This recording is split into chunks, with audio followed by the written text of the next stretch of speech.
Hi, I want to show you how to create an artisanal quality loaf of bread at home. Bread like this. Look at that tender, airy inside. Look at that crispy crust. Check it out. Oh yeah.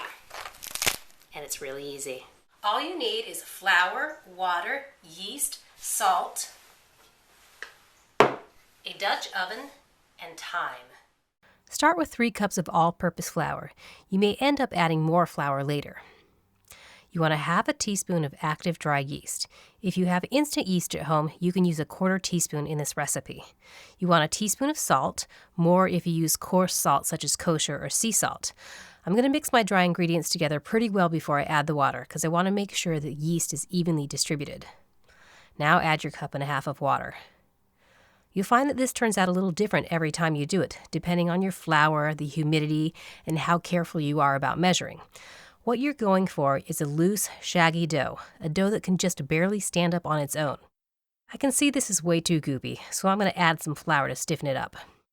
It's going to end up being closer to 3.5 cups of flour total this time, and that's fine. That looks about right. Cover the bowl with a plastic bag and let it ferment at room temperature for at least 18 hours. I've got some dough here that's been fermenting for about 20 hours. Let's see how it looks. Grody! When your dough looks like this, you're ready for the next step. So now you want to use a rubber spatula to transfer the dough onto a heavily floured surface. I know the dough seems alarmingly goopy, but it's going to be okay. You'll see. Add plenty of flour to the top of the dough as well. Now, you're not really kneading the dough at this point. You're just folding it over on itself a few times to work out the air bubbles. You can also work extra flour into your dough at this time if it's too sticky. Just get the dough to the point where it doesn't stick to your hands, and then do your best to shape it into a ball. Transfer the dough ball to a heavily floured cloth. Add some more flour to the top of the dough. Cover it and let it rise for about 2 hours. About 20 minutes before your 2 hours of rising time is up, you want to start preheating your Dutch oven to 450 degrees. If you've got an enameled Dutch oven, that'll work too. This dough has been rising for 2 hours now. Let's see how it looks. As you can see, the dough is actually spread out more than it's risen upwards. That's normal. This baby is ready to go into the oven. Carefully now, don't burn yourself when you're so close to the end. Now, I like to throw a handful of coarse cornmeal into the pot for added texture. It's totally optional. Transfer your bread dough into the Dutch oven by whatever means necessary. I bet you can develop a more graceful technique than what you're seeing here, like maybe simply turning the cloth over into the pot.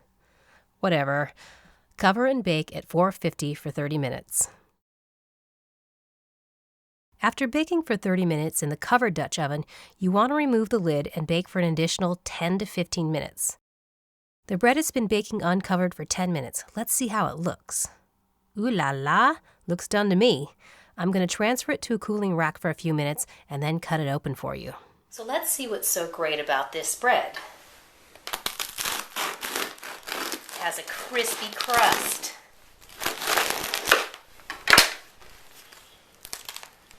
Oh, look at the inside.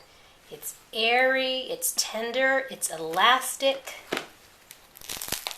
Ooh, did you hear that crunch? And it has a great flavor.